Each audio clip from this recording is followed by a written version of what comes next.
আল্লাহ রব্বুল আলামিনের দরবারে লক্ষ কোটি শুকরিয়া আদায় করি যে আল্লাহ রব্বুল আলামিন আমাদেরকে দয়া করে মায়া করে মহব্বত করে ভালোবেসে তার একটা ফরজ বিধান জুমার নামাজ শাওয়াল মাসের প্রথম জুমা, এই জুমার নামাজে আমাদেরকে অংশগ্রহণ করার তৌফিক দান করেছেন। এই জন্য শুকরিয়াটা একবার কালিমাতুর শুকর আদায় করে বলি আলহামদুলিল্লাহ। আজকে ঈদুল ফিতরের পরের দিন। ঈদ অর্থ হলো যেটা বারবার আসে, এটা হলো আমিনানি অর্থ। আর ঈদের ভাবার্থ যেটা আমরা বলতে পারি সেটা হতে পারে আনন্দ। কিন্তু ঈদ আউদন থেকে যেটা প্রত্যেক বছর বারবার ঘুরে ফিরে আমাদের মাঝে আসে, এটার নাম হলো ঈদ। কিন্তু আমরা অনেকে বলি ঈদ মানে আনন্দ। ঈদের আক্ষরিক অর্থ আনন্দ না, ঈদের মর্মার্থ হতে পারে আনন্দ। ঈদ আল্লাহ পাক রব্বুল আলামিনের একটা হুকুম। শরীয়ত সম্মতভাবে কিছু আনন্দ করা যাইতে পারে। ঈদের দিনে হাসি খুশি থাকা, খুশি খুশি থাকা, এটাও একটা সুন্নাহ। মুখ বেজার করে না থাকা, সবার সাথে কুশল বিনিময় করা, ধনীরা গরিবের দুঃখ বুঝবে, গরিবরা ধনীদের কাছে তাদের কষ্টের কথা বলবে আর তারা সমাধান দিবে। এটাই তো ঈদের মূল বিষয়। অথচ এ সময় আমরা দেখি আমাদের এই দেশ যেহেতু বহু বছর হিন্দুদের সাথে আমরা ভারতবর্ষে মিলেমিশে ছিলাম, এই জন্য হিন্দুয়ানি কৃষ্টি কালচার, হিন্দুয়ানি সংস্কৃতি আমাদের সাথে অনেকটা মিশে গেছে। এই জন্য দেখা যাইতেছে মুসলমানদের সন্তানেরা মুসলমানদের ঘরে জন্ম নেওয়ার পরে বিজাতীয় কালচার, বিজাতীয় সংস্কৃতি এগুলোর সাথে একাকার হয়ে যায়। ঈদের আনন্দ শরীয়তের গণ্ডিতে থাইকা করা এটা সুন্নাহ। কিন্তু এই আনন্দকে আমরা উদযাপন করতে গিয়ে কিভাবে করি? কেউ গানের আসর করে, কেউ ড্যান্সার চালায়া বিভিন্নভাবে নাফরমানিমূলক গান শোনা ঢোল তবলা তালে তালে নাচা এভাবে আনন্দ করে। আবার কেউ দেখা যাইতেছে অর্থনগ্ন পোশাক, পাতলা পোশাক পরিধান করে পর্দার মতো খরচ বিধান লঙ্ঘন করে বিভিন্নমুখী শরিয়া বিরোধী নাফরমানিমূলক আনন্দে মেতে ওঠে। কিন্তু এটা কখনো শরীয়তে সাপোর্ট করে না, এটা কখনো শরীয়তে গ্রহণযোগ্য না। এই জন্য আমাকে আপনাকে সব সময় সাবধান থাকতে হবে, হুঁশিয়ার থাকতে হবে। আমি কিন্তু আল্লাহর একজন গোলাম, আমি কিন্তু আল্লাহর একজন বান্দা। আমার মনিব কিন্তু আমার আল্লাহ। আমার আল্লাহকে নারাজ করে আমি কিছুই করব না। আমার আল্লাহ নারাজ হয়ে যায় এমন কোনো কথা, এমন কোনো কাজে, এমন কোনো জায়গায় পা বাড়াবো না। এটাই হলো আমার দায়িত্ব। কারণ আমাকে আমার আল্লাহ সৃষ্টি করে আমাকে স্বাধীনভাবে ছেড়ে দেন নাই। আমার আল্লাহ আমাকে হাত দিছেন, পাও দিছেন, চোখ দিছেন, কান দিছেন, ব্রেন দিছেন, পূর্ণাঙ্গ একটা সুস্থ শরীর দিছেন। এগুলোর একটা জিম্মাদারি দিয়ে দিয়েছেন, এগুলোর একটা দায়িত্ব দিয়ে দিয়েছেন, এগুলোর একটা ডিউটি দিয়ে দিয়েছেন, এগুলোর স্বাধীনভাবে ছেড়ে দেন নাই।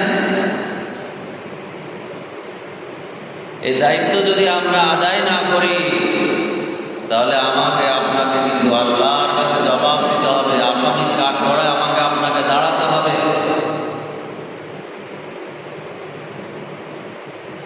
এজন্য খুব খেয়াল, আমি আল্লাহ বান্দা, নবীর উম্মত, আমার আল্লাহ এবং আল্লাহ রাসূলকে কোনো অবস্থাতে যেন আমার কথায়, কাজে, পদক্ষেপে, চলনে, বলনে, নকল হারকাতে কোনো অবস্থা যেন আমার আল্লাহ এবং আমার রাসূল নাখোশ না হয়ে যান, নারাজ না হয়ে যান। যদি ওনারা নারাজ তাহলে আমার আপনার এই জীবনের কোনো দাম নাই, কোনো দাম নাই, কোনো দাম নাই। এই জন্য আমার মা বোনেরা, আমার যুবক ভাইয়েরা, মুরব্বী বাবাজিরা, আমরা কখনো আল্লাহকে নারাজ করে কোন জায়গায় আমাদের কান ব্যবহার করবো না, চোখ ব্যবহার করবো না, হাত ব্যবহার করবো না, পা ব্যবহার করবো না, ব্রেনকে খাটাবো না, ব্রেন খাটাবো না কোনো কাজে। মাওলা নারাজ হয়ে গেলে আমার আপনারা আল্লাহকে নারাজ। ঈদের মৌসুমে আমরা আনন্দের মধ্যে সীমা লঙ্ঘন করব না, শরীয়তের গণ্ডি পার করে ফেলব। খুব খেয়াল, আমার আপনার টাকা আছে, পয়সা আছে, ক্ষমতা আছে, দাপট আছে, বিভিন্ন মুখী আমার আপনার পাওয়ারফুল মাখলুক আছে। এই জন্য আমি অহংকারে মেতে উঠব না, দাম্ভিক হব না। আমার এই ক্ষমতা, আমার এই অর্থ, আমার এই পাওয়ার, আমার বিভিন্ন প্রভাবশালী মাখলুক, এগুলোকে আমি আল্লাহকে নারাজ করার পিছনে লাগাবো। এগুলো আমার আল্লাহ আমাকে, আমার কাছে আমানত রাখছেন, এগুলোকে যথাযথভাবে প্রয়োগ করা যায়। মাল থাকলে যা ইচ্ছা তাই কিন্তু কিনা যাবে না, যেখানে সেখানে ব্যয় করা যাবে, যেখানে সেখানে ব্যয় করা যাবে। যে জায়গায় ব্যয় করলে আমার মাওলা নারাজ হয় ওই জায়গায় মাল ব্যবহার করা যাবে। আমার ক্ষমতা আছে, যেখানে সেখানে ক্ষমতা প্রয়োগ করা যাবে না। যে জায়গায় ক্ষমতা প্রয়োগ করলে আল্লাহর হুকুমের লঙ্ঘন হয়, নবীর তরিকা নষ্ট হয়, ওই জায়গায় আমি আমার ক্ষমতা প্রয়োগ করব। আমি সব সময় ভরসা রাখবো আমার আল্লাহর উপর, আমার মালের উপর নয়, ক্ষমতার উপর নয়, ভরসা রাখবো আমার আল্লাহর উপর। আমি আমার খুতবার মধ্যে একটা আয়াত কারিমা তেলাওয়াত করেছি, ওয়া মান ইয়াতাওয়াক্কাল আলাল্লাহি ফাহুয়া হাসবুহ। যে আল্লাহর উপর তাওয়াক্কুল করে, আল্লাহর উপর ভরসা করে, আল্লাহ তাআলা তার জন্য যথেষ্ট হয়ে যায়। তার জন্য যথেষ্ট মানে তার যা যা দরকার, সকালের নাস্তার দরকার, দুপুরের খাবারের দরকার, রাতের খাবারের দরকার, তার পরিবারের সদস্যদের এভাবে ভরণ পোষণ, নিজের ভরণ পোষণ, নিজের কোন জায়গায় থাকবো, কি খাবো, কি করবো, দুনিয়া আখিরাতের সব কিছুর জন্য আমার আল্লাহ যথেষ্ট হয়ে যায়। এই আয়াতের ব্যাখ্যার মধ্যে মুফাসসিরিনে কেরামগণ বলেন, দুনিয়ার মানুষের তাওয়াক্কুল স্বাভাবিকভাবে আমরা দেখি চার ভাবে হয়। কেউ তাওয়াক্কুল করে তার মালের উপর, কিসের উপর ভরসা করে? তার মালের উপর। যে আমার মাল যতদিন আছে, আমার সম্পদ যতদিন আছে, ততদিন আমার একটা পশমও কেউ বাকি করতে পারবে না। মালের বড়াই দেখাইল, মালের গৌরব করলো, মালের উপর ভরসা করলো,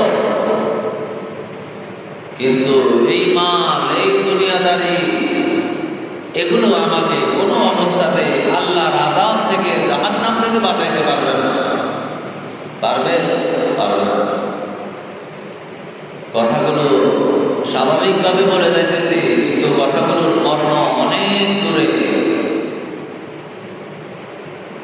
এই মাল আমার আল্লাহর আযাব থেকে আমাকে আপনাকে বাঁচাইতে পারবে না। এই মাল আমাকে জান্নাত পর্যন্ত পৌঁছাইতে পারবে না যদি মালের সহি ইস্তেমাল না করি। এই জন্য মালের উপর ভরসা করা যাবে না, এই দুনিয়ার উপর ভরসা করা যাবে না। আল্লাহ কোরআনে বলেন, ইয়াউমা লা ইয়ানফাউ মালুন ওয়ালা বানুন ইল্লা মান আতাল্লাহা বিকলবিন সালিম। আল্লাহ পাক রব্বুল আলামিন পবিত্র কালামে পাকে ইরশাদ করেন, হাশরের ময়দান এমন এক ভয়াবহ ময়দান হবে যে ময়দানে মানুষের মাল, মানুষের আওলাদ, সন্তান তার কোনো অবস্থাতে কোনো উপকার দিতে পারবে না। তাকে আল্লাহর আযাব থেকে কখনো বাঁচাইতে পারবে না। তাকে যদি আল্লাহর আযাব থেকে কোনো জিনিস বাঁচায়, সেটা হলো তার গুনাহমুক্ত একটা কলম। সে যদি একটা গুনাহমুক্ত পরিষ্কার পরিচ্ছন্ন কলম নিয়ে মাওলার আদালতে হাজির হয়ে যায়, তাহলে আল্লাহ পাক রব্বুল আলামিন এই গুনাহমুক্ত কলমের কারণে তাকে মাফ করে দিতে পারেন। আওয়াজ দিয়ে বলেন সুবহানাল্লাহ।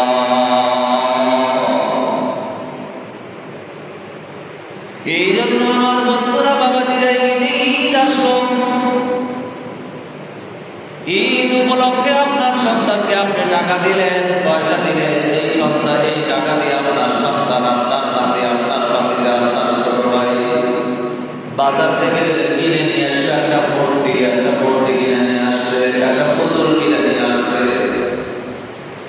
মুসলমানদের সংস্কৃতির সাথে যায় না মূর্তি, এই মূর্তি সে কিনে নিয়ে আসছে। খুব খেয়াল আপনার অধীনস্থ যারা আছে এদেরকে বললাম, বলবেন বাবা টাকা দিলাম, পয়সা দিলাম, ঠিক আছে, এটা দিয়ে মুসলমানদের সংস্কৃতির বিরোধী এমন কোনো করে টাকা জিনিস করে করা যাবে না। এমন কিছু জায়গায় তোমার টাকার ব্যবহার করা যাবে না। পারিবারিকভাবে এমনভাবে শিক্ষা দিবেন সে যেন বুঝতে পারে কোনো অবস্থাতে আল্লাহ নারাজ হয়ে যায়। মূর্তির পিছনে অথবা গুনার কাজের পিছনে সে টাকা ব্যবহার করতেছে, এটা যেন না হয়। খুব খেয়াল, খুব খেয়াল। এই কথা বলা যাবে না আপনার মাল আপনি খরচ করতেছেন, এটার আবার কার কাছে জমা করে দিল না। হাশরের ময়দানে আল্লাহ পাক রব্বুল আলামিন পাঁচটা প্রশ্নের উত্তর দেওয়া ছাড়া একটা মানুষকে একটা কদম সামনে বাড়তে দিবে না। এক নাম্বার হলো, ও বান্দা বান্দি, তোমাদেরকে আমি যে হায়াতে জিন্দেগি দিয়েছিলাম, এই হায়াতে জিন্দেগি তুমি কোন কাজে ব্যয় করেছো? ও আমার বান্দা, ও আমার বান্দি, তোমাদেরকে আমি লম্বা একটা হায়াত দিয়েছিলাম, 50-60 বছরের একটা জিন্দেগি দিয়ে দিয়েছিলাম। এই জিন্দেগিটা তুমি কোন কাজে ব্যয় করেছ? কোন পথে তুমি ব্যয় করেছ?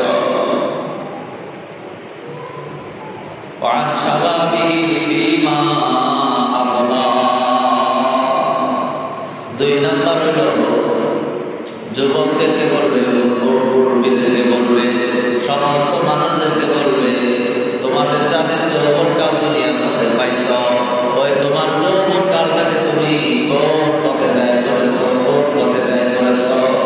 কোন পথে তুমি ব্যয় করেছ? তোমার যৌবনকালের সময়টা আমার ইবাদতে কাটছে কিনা, নাকি এভাবে নষ্টা ভ্রষ্টা, এইভাবে পর্দাহীন নারীর সাথে ফোনে ফোনে কাটছে, নাকি তোমার সম্পদটা ওই বিভিন্ন গানের অনুষ্ঠানে কাটছে? কোনভাবে তুমি কাটাইছ? তোমার টাইমগুলো, যৌবনের টাইমগুলো তুমি কিভাবে কাটাইছ? এর উত্তর দিয়ে তুমি আমার এখান থেকে যাইবা, আমার এখান থেকে যাইবা। এরপরে জিজ্ঞেস করবে মালের ব্যাপারে দুইটা প্রশ্ন।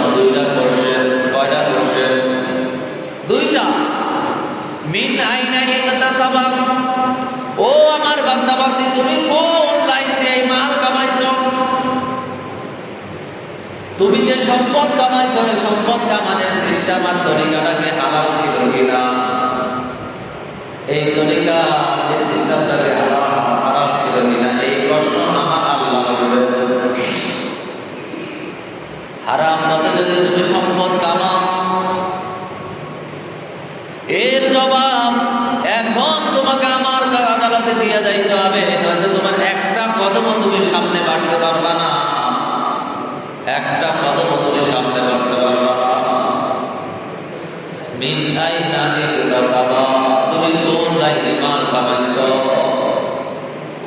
ও সুদী মহাজনেরা, যারা সুদ দিয়া দিয়া এইভাবে আপনার জীবনটাকে গোছাইতেছেন, জীবন গোছাইতেছেন, জীবন চালাইতেছেন, পরিবার চালাইতেছেন, সাবধান হয়ে যান, সাবধান হয়ে যান। কিস্তিওয়ালারা সাবধান হয়ে যান, খুব সাবধান। হারাম ভাবে যদি আপনি আপনার সম্পদ কামান, এই সম্পদ স্থায়িত্ব থাকবে না, এই সম্পদ দুনিয়াতে আপনার কোনো কাজ দিবে না। হাসরের ময়দানে এই সম্পদ আপনার নাজাতের ওসিলা হবে না, আপনার কষ্টের কারণ হবে। ঘরে ঘরে আজকে কিস্তি, ঘরে ঘরে আজকে কিস্তি। যারা কিস্তির সাথে সম্পৃক্ত, তওবা করে আর কখনো কিস্তি উঠাবো না। আরেকটা হলো বিভিন্নমুখী লোন, সুদের ব্যবসা। এখান থেকে বলা হয়েছে ব্যাংকের মধ্যে যারা চাকরি করে এদের টাকাও কাটবে না, এদের ব্যাংকে চাকরি করা না যায়, সুদ দেওয়া না যায়। কারণ সুদ সংক্রান্ত 8 শ্রেণীর লোক যে সুদের সাক্ষী থাকে, যে প্রস্তাব দেয়, যে লেখালেখি করে, যে সাহায্য করে, যে কোনোভাবে যদি তুমি এর সাথে সুদের সাথে সম্পৃক্ত থাকো, তাহলে তুমি কিন্তু আজকে একটা কদম সামনে বাড়তে পারবে না। কেন? তুমি এইভাবে এই নাপাক তরিকায়, নাজায়েজ তরিকায় তুমি তোমার অর্থ কামাইছ। এটা উত্তর দিয়া দাও। মাল সম্পর্কে 2টা প্রশ্ন। কয়টা প্রশ্ন? 2 প্রশ্ন। দুনিয়ার মানুষ, কোন লাইনে তুমি মাল কামাইছ? এক প্রশ্ন। আরেক প্রশ্ন, যেটা আমার আজকের আলোচ্য বিষয়, কথার বিষয়, অফিমা আনফাকতাহু, তুমি মাল কামাইছো ঠিক আছে, বৈধ উপায় কামাইছো, তুমি কোন জায়গায় তোমার এই মালগুলা ব্যয় করছো? তুমি কি তোমার এই মাল আমি আল্লাহর হুকুম মতো, আমার নবীর তরিকা মতো ব্যয় করছো কিনা? এই প্রশ্ন হাসরের ময়দানে আমার আল্লাহ আমাদেরকে করবে। বোঝা আছে? হাসরের ময়দানে এই প্রশ্ন করবেন। মালের ব্যাপারে 2 প্রশ্ন। খালি বৈধ উপায়ে কামাইলে আপনি মালিক হয়ে গেছেন, এই মালটাকেও আপনি কখনো কোনো অবস্থাতে আপনি আল্লাহর হুকুম নবীর তরিকার বাহিরে ব্যয় করতে পারবেন না, ব্যয় করতে পারবেন না। যা ইচ্ছা যেখানে ইচ্ছা সেখানে দিতে পারবেন না। একটা গানের মজলিস হয়, সেখানে মাল ব্যবহার করতে পারবেন না, মাল দিতে পারবেন না। গুনাহের কাজের আয়োজন হতেছে, সেখানে মাল দিতে পারবেন না। আপনার মাল যেন আল্লাহর হুকুম নবীর তরিকা মতো মসজিদে, মাদ্রাসায়, সরকার জাতীয় কাজে গরিব মানুষদেরকে, অসহায় মানুষদেরকে যাতে করে আপনি সাহায্য সহযোগিতা করতে পারেন, এতিম মানুষদেরকে আপনি সাহায্য সহযোগিতা করতে পারেন, এইদিকে খুব খেয়াল করতে হবে। অথচ দেখেন আজকে ভাই থাকে 3 ভাই, 4 ভাই, 5 ভাই, 8 ভাই, 10 ভাই, এরকমও থাকে। এক ভাই আঙ্গুল গুলা কলা গাছ হয়ে গেছে, আর আরেক ভাই অনেক গরিব, মানুষের কাছে বন্ধা দেয়, রিক্সা চালায়, আর আরেক ভাই সম্পদের কোনো অভাব হয়। ওই দিন আমার তারা মতে ঢাকা যেখানে থাকি, তার একটা ভাই শিল্পপতি, অনেক বড় লোক, 3-4টা মিল আছে। আমি ঈদের নামাজটা পড়াইয়া যে অটোতে উঠলাম, দেখলাম তার ছোট ভাই ওই অটো চালাচ্ছে। ওই শিল্পপতির সাথে আমার ভালো সম্পর্ক। অটো চালাতে আপনার ভাই এত বড় লোক, এত টাকার মালিক, আপনার ভাই এত এত এই করে সেই করে, এই দান করে সেই দান করে, আর আপনি অটো চালাইতেছেন, এই অবস্থা। এই কথা বলার সাথে সাথে এই লোকটার চোখ দিয়া পানি বের হয়ে গেছে। আমার মুসল্লি, ওই শিল্পপতিও আমার মুসল্লি, যে রিক্সা চালায় সেও কিন্তু আমার একজন মুসল্লি। আমি যখন জিজ্ঞেস করলাম, ভাই কি হয়েছে, আপনার ভাই যে এত বড় লোক, আপনি এভাবে অটো চালাইতেছেন, কারণটা কি? এই কথা বলার সাথে সাথে চোখ দিয়া পানি বের হয়ে গেছে। একটু পরে বলতেছে, ভাই এই প্রশ্নটা আপনি আমাকে করবেন না হুজুর, এই প্রশ্নটা আমার ভাইকে করবেন, আমার ভাইকে করবেন, আমার ভাইকে করবেন। উনিও তার উত্তর দিয়ে দিলেন, আমি তো এতদিন ভাইয়ের সাথে ছিলাম, ভাই আমাকে সপ্তাহে কিছু টাকা দিতে চলতাম, ভাইয়ের সাথে খেদমত করতাম, ভাইয়ের অফিসে আমি কাজ করতাম। কিন্তু তার মেয়েকে যখন বিয়ে দিচ্ছে, মেয়ের জামাই আসছে, আমার জায়গার মধ্যে মেয়ের জামাইকে নিয়োগ দিয়া আমাকে মেয়ে থেকে বাইর করে দিচ্ছে। মেয়ের জামাই আমার জায়গার মধ্যে নিয়োগ দিয়া আমারে মেল থেকে বাইর করে দিচ্ছে। তা আমি তো আর কোনো কাজ টাজ শিখি নাই, এই বয়সে, বুড়ো বয়সে, 45-50 বছর বয়স, এই বয়সে আমি কি করবো, অটো চালায় জীবন নির্বাহ করে। এই হলো অবস্থা, এই হলো অবস্থা। এই জন্য আপনার ভাই, আপনার লোক, আপনার ভাগিনা, আপনার ভাগ্নি, আপনার প্রতিবেশী, এদের কোনো অভাব আছে কিনা, সমস্যা আছে কিনা, এগুলো দেখবেন। এই জন্য আমি কি বলছিলাম, হাসরের ময়দানে কোনো বান্দা বান্দি একটা কদমও বাড়াইতে পারবে না আল্লাহর পক্ষ থেকে 5টা প্রশ্নের উত্তর দেওয়ার আগ পর্যন্ত। 1 নাম্বার প্রশ্ন হলো, আনন্দে কি মাফনা, বান্দা বান্দি তোমাকে যে হায়াতে জিন্দেগি দিয়েছিলাম, ওই হায়াতে জিন্দেগি কোন কাজে তুমি ব্যয় করছো? 2 নাম্বার, আনসাবা বিহি মা বলা, তোমার জোয়ান কাজে দিয়েছিলাম, এই জোয়ানের কাজটা তুমি কোন কাজে ব্যয় করছো? 3 নাম্বার হলো, আনমালি মিন আইনা ইকতাসাবা, ওই মাল সম্পর্কে আমার আল্লাহ জিজ্ঞেস করবেন, কোন লাইনে তুমি হালাল লাইনে নাকি হারাম লাইনে মাল আয় করছো? তো এরপর হলো অফিমা আনফাক্তা, কোন লাইনে তুমি মাল ব্যয় করছো? মাল সম্পর্কে 2টা প্রশ্ন, কিন্তু এলেম সম্পর্কে 1টা প্রশ্ন। আন ইলমিহি, এলেম সম্পর্কে আমার আল্লাহ জিজ্ঞেস করবেন, তুমি এলেম অনুযায়ী আমল করছো কিনা, কিন্তু এলেমটা কোন জায়গা থেকে তুমি অর্জন করছো এইটা আল্লাহ পাক রব্বুল আলামিন জিজ্ঞেস করবেন না। কোথা থেকে তুমি এলেম অর্জন করছো, কিন্তু তুমি এলেম অনুযায়ী আমল করছো কিনা এই প্রশ্ন আমার আল্লাহ করবেন। জোরে বলেন ঠিক কিনা? তুমি কি মসজিদের খতিব সাহেবের কাছ থেকে এলেম শিখছো, নাকি মাদ্রাসার শিক্ষকের কাছ থেকে এলেম শিখছো, নাকি অন্য কোনো আলেমের কাছে, মুফতির কাছ থেকে যাই না তুমি এলেম শিখছো, সম্পর্ক রেখে রেখে এলেম শিখছো? এই প্রশ্ন আমার আল্লাহ জিজ্ঞেস করবেন না। আমার আল্লাহ জিজ্ঞেস করবেন, তুমি এলেম অনুযায়ী আমল করছো কিনা। তুমি যদি এলেম অনুযায়ী আমল না করো, তাহলে কিন্তু তোমাকে আজকে খেসারত দিতে হবে, খেসারত দিতে হবে। আমার বন্ধুরা, বাবাজিরা, খুব খেয়াল করতে হবে। আমি এলেম অনুযায়ী যদি আমল না করি, আমার আল্লাহর আদালতে আমি ধরা খাইয়া যাব। আল্লাহর আদালতে একটা কদম আমি সামনে বাড়তে পারবো না। এই জন্য খুব সাবধান, খুব সাবধান। আপনার একটা এলেম আছে, 5 ওয়াক্ত নামাজ, মৌলভাবে 5 ওয়াক্ত নামাজ আদায় করা ফরজ, কিন্তু আপনি ঈদের দিন সকালবেলা ঘুমায়া কাটায় দিলেন, ফজরের নামাজ আদায় করলেন না। এলেম অনুযায়ী আমল হয় নাই। এলেম অনুযায়ী কি হয় নাই? আমল হয় নাই। এলেম অনুযায়ী আমল হয় নাই। ফজরের নামাজের যে নামাজ, 2 রাকাত নামাজ আপনি মিস করলেন, এটা একটা ফরজ নামাজ।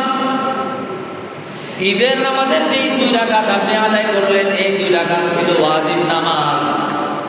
কিন্তু একটু খেয়াল করে না মুসলমান, তুমি শ্রেণী বিন্যাস বোঝো না, তুমি ক্লাসিফিকেশন বোঝো না, কোনটা ফরজ, কোনটা ওয়াজিব, কোনটা দামি, কোনটা এর যে কম দামি, এটা তুমি বোঝো না।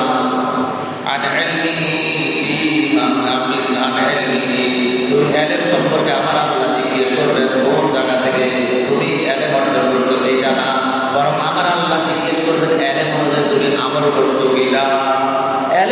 তুমি আমল করছো কিনা এই কাজটা করছে আল্লাহ পাক রব্বুল আলামিন হাসরের ময়দানে।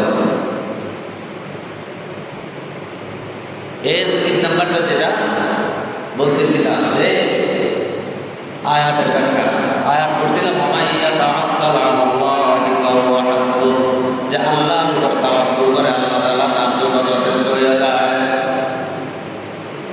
এই তাওয়াক্কুল 4 প্রকার। কয় প্রকার? মুফাসসিরিনে কেরামগণ কয় প্রকার বলছেন? 4 প্রকার। 1 নাম্বার, দুনিয়ার মানুষ তাওয়াক্কুল করে তার মালের উপরে। কিসের উপর তাওয়াক্কুল করে? মালের উপরে। মালের উপর ভরসা করা যাবে না। সকালবেলার ধনী রে তুই ফকির, সন্ধ্যাবেলা সকালবেলায় তুমি ধনী ছিলা, বিকালবেলা তুমি ফকির হয়ে গেলা। আছে না? আজকে ধনী, 2 দিন পরে সে গরিব হয়ে গেছে। একটু ভাবছি বহু নদী আছে, বহু নদী, বহু নদী আছে। আজকের বাদশা আগামীকাল ভাঙ্গা প্লেট লয়ে রাস্তায় নামতে কোনো আমার আল্লাহ টাইম লাগে? রাস্তায় ভাঙ্গা প্লেট লয়ে রাস্তায় বসে এমন বহু নদী আছে। এই জন্য কি বলছে যে তুমি মালের উপর তাওয়াক্কুল করো না। দুনিয়ার মানুষের তাওয়াক্কুল 4 ধরনের তাওয়াক্কুল আছে। 1 নাম্বার, দুনিয়ার মানুষ মনে করে আমার মাল আমার সব। মাল সব না, তোমার রব তোমার সব। মনে করতেছো মাল আছে আমার, কেউ পশমটাও বাঁকা করতে পারবে না। মাল আছে, কেউ আমাকে কিছু বলতে পারে না। অহংকারে তুমি একবার ভূত হয়ে আছো। আমি আমার কথাই বলি না কেন? মালের উপর তাওয়াক্কুল করে, কাজের নিজের উপর তাওয়াক্কুল করে না। না, এই মালের উপর তাওয়াক্কুল করা চলবে না। দুনিয়ার মানুষ তুমি মালের উপর তাওয়াক্কুল করো না, মালের উপর তুমি ভরসা করো না। 1 নাম্বার তাওয়াক্কুল। 2 নাম্বার হলো আত-তাওয়াক্কুল আলাল কুওয়া। মানুষ বান্দাবান্দি তার তাওয়াক্কুলের 2 নাম্বার যে স্তরটা, সেটা হলো তার শক্তি সামর্থ্যের উপর তাওয়াক্কুল করে। আমার গায়ে শক্তি আছে, আমার গায়ে পাওয়ার আছে, আমার ব্যক্তিগত শক্তি আছে। কি আছে? আমার পাওয়ার আছে, গায়ে শক্তি আছে, আমার পদ আছে, আমার পদবি আছে। কি আছে? পদ পদবি আছে। যতদিন আমি আমার এই পদের মধ্যে থাকি, যতদিন আমি আমার এই পদবীর মধ্যে থাকি, যতদিন আমি সুস্থ থাকি, কেউ আমার কোনো ধরনের ক্ষতি করতে পারবে না। এই চিন্তা চেতনার মানুষ আছে কি? আছে। আছে না? অনেক আছে। এই জন্য ও ক্ষমতাওয়ালারা, ও শক্তি সামর্থ্যওয়ালারা, সাবধান সাবধান। দেখবে যদি 2-3 দিন 1 নাগাড়ে পাতলা পাকানো হয়, আপনার চেহারাটা বাংলা পাস হয়ে গেছে। ঠিক কিনা? কি নিয়ে বলো না? কত শক্তিশালী মানুষ মুহূর্তের মধ্যে হুন্ডা চালাইতে গিয়া চাক্কার নিচে পিষ্ট হইয়া মুহূর্তের মধ্যে মরে গেছে। আছে না? তুমি তোমার পদ পদবী আর শক্তি সামর্থ্যের উপর তাওয়াক্কুল করো না। পদ পদবী শক্তি সামর্থ্যের উপর তাওয়াক্কুল করো না। এগুলো হলো অস্থায়ী, ক্ষণস্থায়ী। এগুলোর দাম নাই, এগুলোর কোনো দাম নাই। কয় দিনের? 10 বছর, 20 বছর, 25 বছর, 30 বছর। এরপরে হলো তোমাকে দুনিয়া ছেড়ে অন্ধকার কবরে যাইতে হবে। মাওলার কবরে যদি তুমি বলো আমি তো মন্ত্রী ছিলাম, আমি এমপি ছিলাম, চেয়ারম্যান ছিলাম, আমি এমন অমুক দলের অনেক বড় নেতা ছিলাম, তোমার এই নেতাগিরি, পদ পদবী, চেয়ারম্যানগিরি, মন্ত্রীগিরি, এমপিগিরির কোনো দাম নাই আমার আল্লাহর কাছে। আছে নেই এই পরিচয়? আমার আল্লাহ কখনো কখনো এগুলো শুনবেন না, বলারও সাহস পাবে না। পাবে? পাবে না। তাহলে 1 নাম্বার তাওয়াক্কুল মানুষ তার মালের উপর করে। 2 নাম্বার তাওয়াক্কুল তার শক্তি সামর্থ্যের উপর করে। ওয়ামাইয়া তাওয়াক্কাল, যে ব্যক্তি তাওয়াক্কুল করে, তাহলে তাওয়াক্কুলের 1 নাম্বার মানুষ যেটা করে এটা ভ্রান্ত। 2 নাম্বার যেটা শক্তি সামর্থ্যের উপর তাওয়াক্কুল করে এটাও ভ্রান্ত। এটাও কি? ভ্রান্ত। 3 নাম্বার হলো মানুষ তাওয়াক্কুল করে মাখলুকের উপর। কিসের উপর? মাখলুকের উপর। মাখলুক মানে অমুক নেতা আমার মামা, অমুক মন্ত্রী আমার খালু, অমুকে আমার অমুক দলের নেতা, আমার জ্যাঠা, আমার ভাইস্তা, আমার অমুক। ওই মাখলুকের উপর তাওয়াক্কুল করে। আছে না? মন্ত্রীর ভাইরা, মন্ত্রীর মামা, মন্ত্রীর চাচা, এমপির বাইক না, চেয়ারম্যানের কাগজ, চেয়ারম্যানের বাইকটা আছে না, তাওয়াক্কুল করে যে এরা এই যতদিন থাকবো অতদিন আমার কেউ কিছু করতে পারবে না। পারবে? এর তো মনে করে আমার কেউ কিছু করতে পারবে না। হ্যাঁ, দুনিয়াতে হয়তো তোমাকে অল্প সময়ের জন্য কিছু করতে পারবে না, কিন্তু তোমাকে আল্লাহর আদালতে দাঁড়াইতে হবে। সেই দিন তোমাকে অবশ্যই আল্লাহর কাছে জবাব দিতে হবে। আল্লাহর কাছে কি দিতে হবে? জবাব দিতে হবে। একটা কদমও বাড়তে পারবে না, একটা কদমও তুমি বাড়তে পারবে না। এই জন্য শক্তি আছে। ওই ফেরাউনও তো শক্তি দেখাইছিল, দেখাইছিল না? শেষ আছে এখন? আছে আছে এখন। ও যে মিশরে পড়ে আছে, সেখান থেকে শিক্ষা গ্রহণ করে শিক্ষা নিয়ে আসে। কোথায় কারণ? পূজা ফেরাউন, পূজা হামান। কোথায় ফেরাউন? কোথায় কারণ? কোথায় হামান? কোথায় আছে আজকে?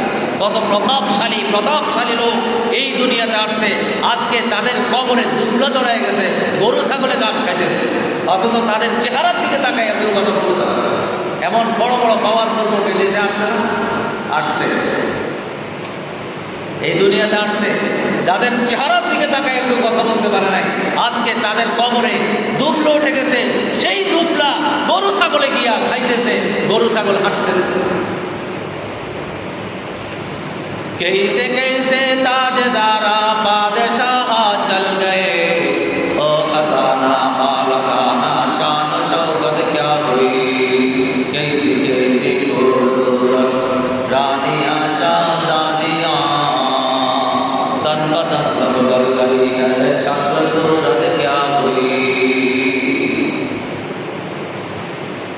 যেমন দেখা যাইতেছে আজকে কত প্রতাপশালী লোক এই দুনিয়াতে আসছে, কোথায় তাদের সে খাজানা, কোথায় সে ধনভাণ্ডার, কোথায় তাদের সে বাড়ি গাড়ি? এই জন্য বলা হয়েছে কি 3 নাম্বার, আর তাওয়াক্কুল আলাল মাখলুক, মাখলুকের উপর তাওয়াক্কুল করা, মাখলুকের উপর ভরসা করা। অমুকে যতদিন আমার আছে ততদিন আমার কেউ ক্ষতি করতে পারবে না, এরকম তাওয়াক্কুল করা। তাহলে তাওয়াক্কুলের কয়টা সূরতকে বললাম? 4টা সূরত। 1 নাম্বার হলো মালের উপর তাওয়াক্কুল করা, 2 নাম্বার হলো নিজের শক্তি সামর্থ্যের উপর তাওয়াক্কুল করা, 3 নাম্বার হলো মাখলুকের উপর তাওয়াক্কুল করা। 4 নাম্বার আরেকটা তাওয়াক্কুল আছে। মুফাসসিরিনে কেরাম বলেন এই আয়াতের ব্যাখ্যা করতে, ওয়ামাই ইয়াতাওয়াক্কাল আলাল্লাহ,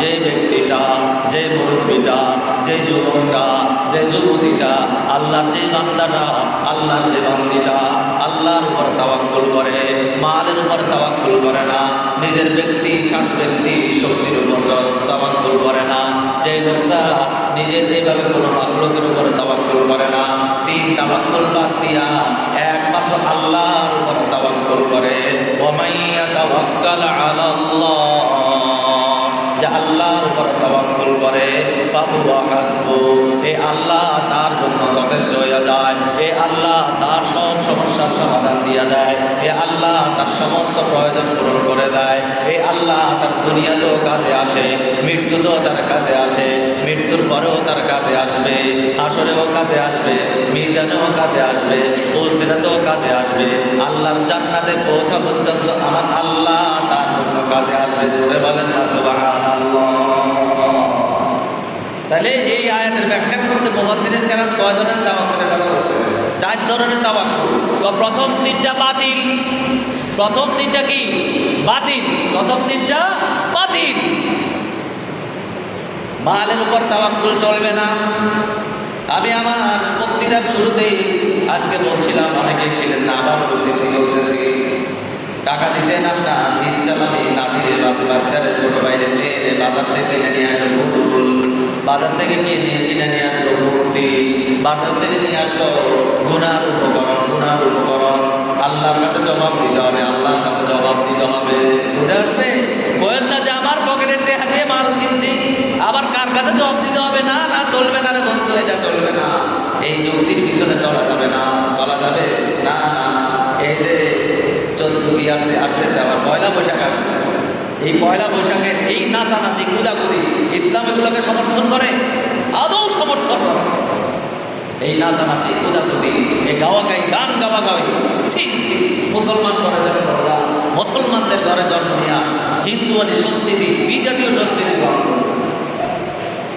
আমি দেশীয় সংস্কৃতির বিরুদ্ধে না, আমাদের সংস্কৃতি থাকতে হবে। আমরা মুসলমান, আমাদের ইসলামের সংস্কৃতিতে বিশ্বাসী হইতে হবে, মুসলমানদের সংস্কৃতিতে বিশ্বাসী হইতে হবে, ইসলামের সংস্কৃতি ধারণ করতে হবে, এটাকে গ্রহণ করতে হবে। বিজাতীয় সংস্কৃতি গ্রহণ করা যাবে না।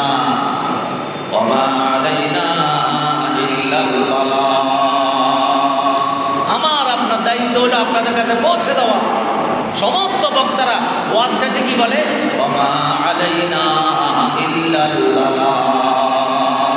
আমাদের দায়িত্ব হলো আপনাদের কানে কানে পৌঁছে দেওয়া। মানা না মানার দায়িত্ব আপনাদের, মানা না মানার দায়িত্ব হলো আপনাদের। কিন্তু আমার বন্ধুরা, বাবাজিরা, যারা পৌঁছায় দিতে যায়, এরাও অনেক সময় বিপদের মধ্যে পড়ে যায়। কি বলেন ঠিক কিনা? এরাও কি করে? বিপদের মধ্যে পড়ে, যোগে যোগে পড়ছে, পড়বে। এটাই নবী সুন্নাত, এটাই রাসূলুল্লাহ সুন্নাত। আল্লাহ নবীর মতো হক মানুষ, আল্লাহ নবীর মতো এত বড় সত্য নিষ্ঠাবান মানুষ, এত বড় ভালো মানুষ দুনিয়াতে দ্বিতীয় আরেকজন পয়দা হয় নাই। কিন্তু আল্লাহ নবীকে মানুষের ধুলো মারছে, আল্লাহ নবীকে মানুষের পাগল করছে, গালি দিছে, শারীরিকভাবে নির্যাতন করছে। এটা হলো নবী সুন্নাত। চলে গেলে পিছে পিছে বদনাম করা আছে না? চলে গেলে কি করে? পিছে পিছে বদনাম করে, বাড়াবাড়ি করে। হুজুর কেন বলে না? এটা নিয়ে গবেষণা শুরু করে দেয়। বুঝে আসছে? এগুলা করা যাবে না। দেখবেন জিহ্বার কাম হলো, খাবারগুলো সুন্দরভাবে দাঁতের গোড়ায় পৌঁছায় দেওয়া। দাঁতের উপকার করতেছে না জিহ্বায়? জিহ্বা কি করতেছে? দাঁতের উপকার করতেছে। কিন্তু মাঝে মাঝে এই দাঁত এত বড় নাফরমানি করে, আস্তে সুযোগ পাইলে জিহ্বারে কামড় দিয়ে ফেলে। ঠিক নেই, জিহ্বারে কামড় দিয়ে ফেলে। এই জন্য এখান থেকে অনেক ইসলামিক স্কলারগণ বলেছেন, ওলামায়ে কেরাম হলো এইভাবে কিসের মতো? জিহ্বার মতো। কিসের মতো? জিহ্বার মতো। তারা খালি মানুষের উপকারে করবে, মানুষের উপকারও করবে, কিন্তু জুট মতো সময় পেলে ওই তাকে ঠিক মতো একেবারে আনতে হয় না। ঠিক নেই? আছে না এরকম? কেন আমার দলের বিরুদ্ধে বললো? কেন আমার অমুক স্বার্থের বিরুদ্ধে বললো?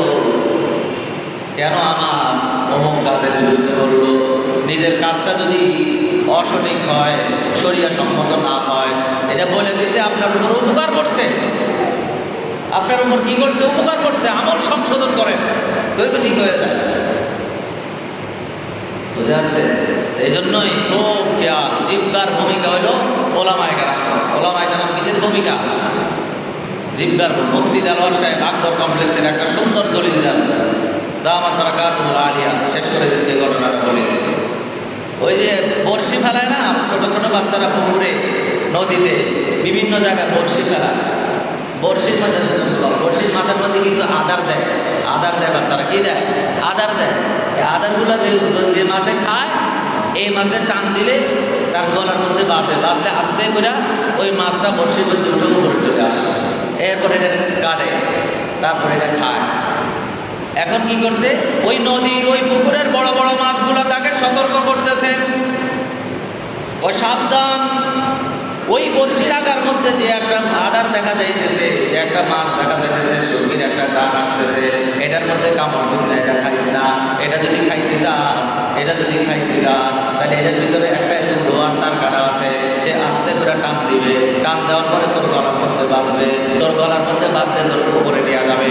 ওপরে নিয়ে তোর ছুরি দিয়া, দাও দিয়া, বটি দিয়া ভালো করে কাটবে।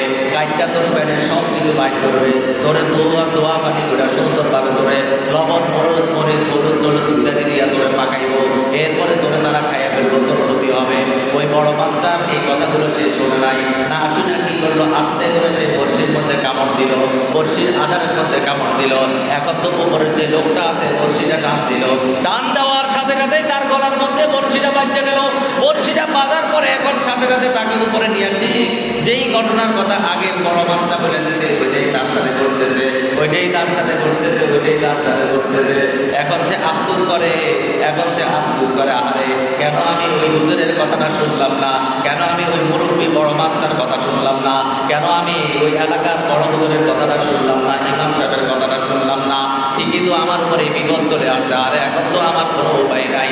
কান্দে বইরা বগা কান্দে রে, কান্দে বইরা বগা কান্দে। কেন তুমি ফাঁদের মধ্যে পড়লা, ফাঁদে কেন পড়লা? কান্দে বইরা বগা কান্দে। সুতরাং খুব খেয়াল, ও আমার বন্ধুরা, বাবাজিরা, মুরব্বী বাবাজিরা, আমরা আজকে যারা নামাজ পড়তে আসছি মনে করবেন যে এটাই জীবনের সর্বশেষ নামাজ। আরেকটা নামাজ আসরের নামাজ আমি পাবো কিনা, আমার ভাগ্যে জুড়বে কিনা আমি জানি না। আরেকটা শুক্রবার আমি পাবো কিনা আমি জানি না, আমি জানি না, আমি জানি না। এই জন্য খুব মন দিয়া, খুব মন দিয়া আল্লাহর হুকুমগুলো আদায় করা চাই। এই যে ঈদের দিন যাইতেছে, ঈদের দিন উপলক্ষে আমাদেরকে কোনো অবস্থাতেই আনন্দ করতে গিয়ে যেন নামাজ মিস না হয়ে যায়। পয়লা বৈশাখ আসতেছে, কোনো অবস্থাতে যেন আমি গুনার কাছে না সম্পৃক্ত হই। এইদিকে খুব খেয়াল, খুব খেয়াল। শ্বশুর বাড়িতে গেলেও নামাজ পড়া লাগে, মামার বাড়িতে গেলেও নামাজ পড়া লাগে। তোরে বলে ঠিক না? কয় হুজুর বেড়াইতে আসছি, বেড়াইতে আসছি, আজকের বেড়ানোর দিনে কিসের নামাজ? নামাজ পড়ে না, রোজা রাখে না, সুন্দরভাবে আল্লাহর হুকুমগুলা পালন করে না। না না, সব সময় আল্লাহর হুকুম মানতে হয়, পালন করতে হয়। আল্লাহ পাক রব্বুল আলামিন আমাদের সবাইকে আল্লাহ তাআলার সবগুলো হুকুম সুন্দরভাবে যায় না আমল করার তৌফিক দান করুন।